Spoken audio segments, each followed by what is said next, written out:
ભારત દેશમાં લઠ્ઠાકાંડનો લાંબો ઇતિહાસ છે.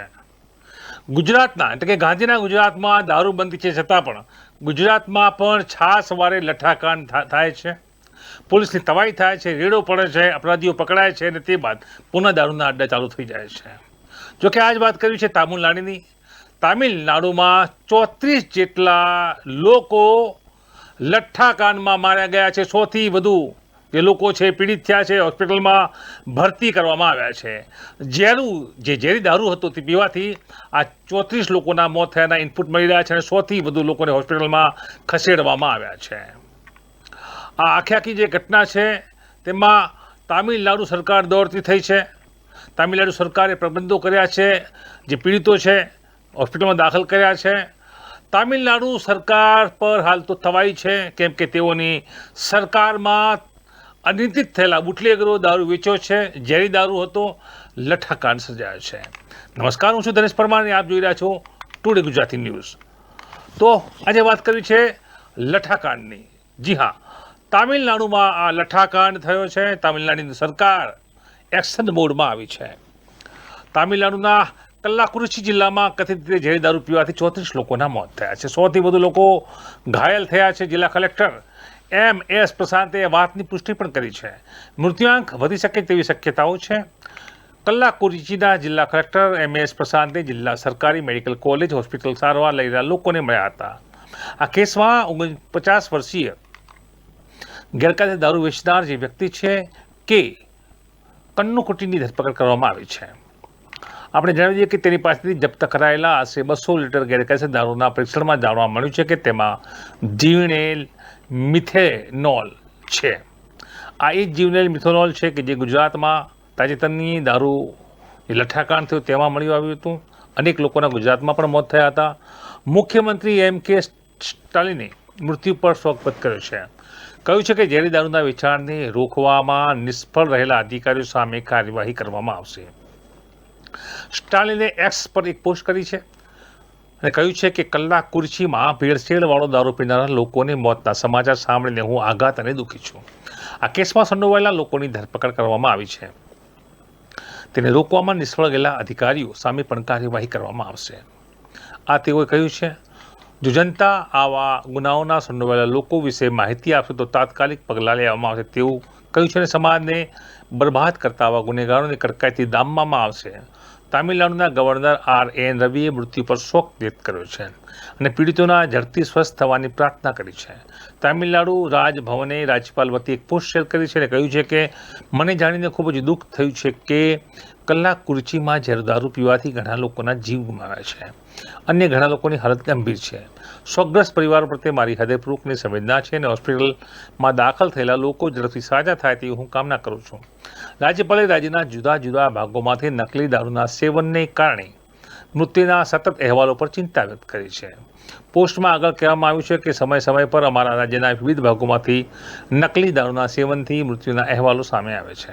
આ ગંભીર ચિંતાનો વિષય છે. રાજ્યના મુખ્યમંત્રી MK સ્ટાલિને ઘટનાની તપાસના આદેશ આપ્યા છે. રાજ્યની CBI CID આ મામલે તપાસ કરશે અને CBCIDની આ તપાસ છે. મુખ્યમંત્રી MK સ્ટાલિને લોકોને મોત પર શોક વ્યક્ત કર્યો છે અને કહ્યું છે કે તેને રોકવામાં નિષ્ફળ રહ્યા અધિકારી સામે કાર્યવાહી કરશે.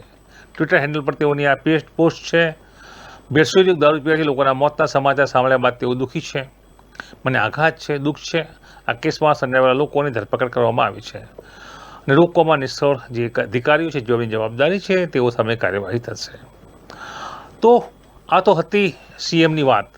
જો કે લોકો માર્યા ગયા છે તેનું શું? અનેક લોકો, 34 જેટલા લોકો, એક બે નહીં 34 લોકો આ જીવલેણ લઠ્ઠાકાંડમાં માર્યા ગયા છે. હૃદયપૂર્વકની જે સંવેદનાઓ છે અને જે હોસ્પિટલમાં દાખલ છે તેઓને જલ્દી સાજા થાય તેવી સ્ટાલિન સરકારની જે વાત છે તેમાં વિપક્ષ હવે આકરા પ્રવાહમાં આવ્યું છે. વિપક્ષના નેતા ઇડ્ડાપડ્ડી પલાનીસ્વામીએ કહ્યું છે કે આ જે ઘટના છે તે દુઃખદ છે.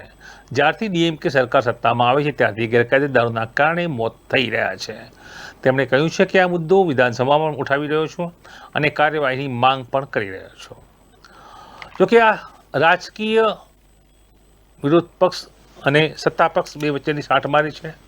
આ તમામ બાબતો વચ્ચે તામિલનાડુમાં જે 34 લોકો માર્યા ગયા છે, તે 34 લોકોના મોતના જવાબદાર જે પણ બુટલેગરો છે એ માત્ર તામિલનાડુમાં નથી, દરેક રાજ્યમાં છે. કદાચ માની લો કે તામિલનાડુમાં દારૂબંધી નથી, દારૂની છૂટ છે, દેશી દારૂ ઇંગ્લિશ દારૂ વેચાય છે, પરંતુ ગુજરાતમાં પણ છાસવાય લઠ્ઠાકાંડ થાય છે. તામિલનાડુની આ ઘટના સ્પષ્ટ રીતે કહી રહી છે કે દારૂબંધી રોકવી જોઈએ, કેમ કે તેમાં દારૂના જે બુટલેગરો છે, જે દારૂ ઉત્પાદન કરે છે ગેરકાયદે રીતે, તે ઝેરી કેમિકલો વાપરે છે પોતાના નફાકારક હેતુ માટે. નિર્દોષ નાગરિકોના મોત થઈ રહ્યા છે. તામિલનાડુની આ ઘટનાના ગુજરાતમાં પણ પડઘા પડી રહ્યા છે. ગૃહમંત્રી હર્ષ સંઘવી અને તેઓની પણ એક આદેશ હશે અધિકારીઓ પ્રત્યે. દરેક જિલ્લા એસપી રેડો કરશે, પ્રોહી લગતા દરોડા પાડવામાં આવશે, અભિયાન કરવામાં આવશે. જો કે જડમૂળમાંથી ગાંધીના ગુજરાતમાં દારૂબંધી નાશ પામી નથી. દરેક રાજ્યમાં લિસ્ટેડ બુટલેગરો છે, દરેક જિલ્લામાં લિસ્ટેડ બુટલેગરો છે, જેઓ નિયમિત રીતે દારૂનું વહન કરે છે, વેચાણ કરે છે, ઉત્પાદન કરે છે. આવા બુટલેગરો સામે તડીપાર, પાસા જેવા કાયદા શસ્ત્રો પણ છે.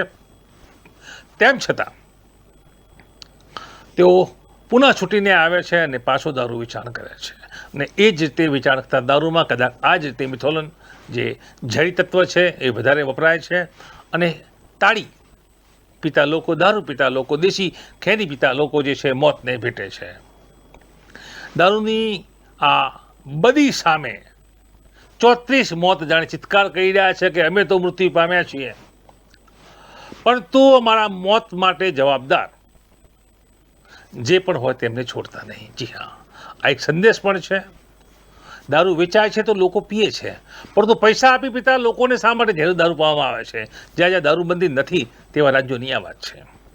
ત્યારે ગુજરાતમાં તામિલનાડુના પડઘા પડી રહ્યા છે અને ગુજરાતમાં પણ હવે તમામ જિલ્લાના બુટલેગરો પર તવાઈ આવશે તેવા ઇનપુટ મળી રહ્યા છે. નમસ્કાર.